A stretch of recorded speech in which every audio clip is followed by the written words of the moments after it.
בוקר טוב. יש בקשות?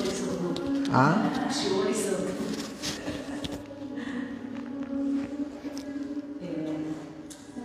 פחות כאילו, דווקא על המשכיות וצמיחה, כאילו, בתנאים שהם לא אידיאליים.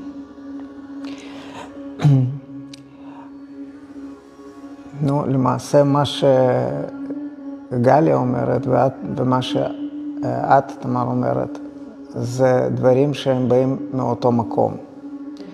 כי זה קשור למולת חרא. ואי אפשר לצפות לצמיחה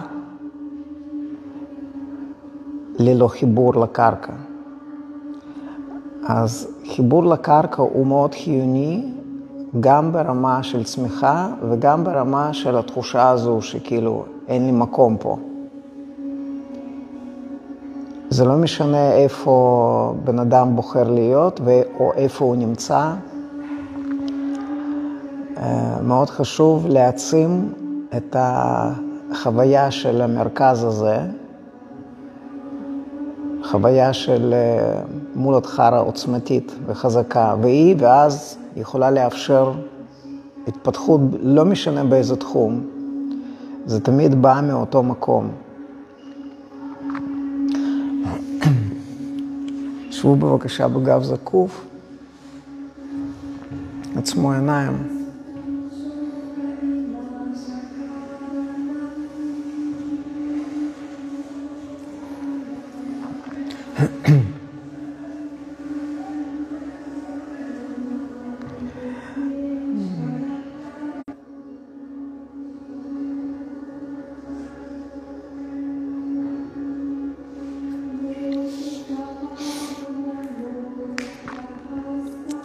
תנסו להתייחס ברמה סובייקטיבית לתחושה של יציבות, לתחושה של קרקוע, לתחושה של ביטחון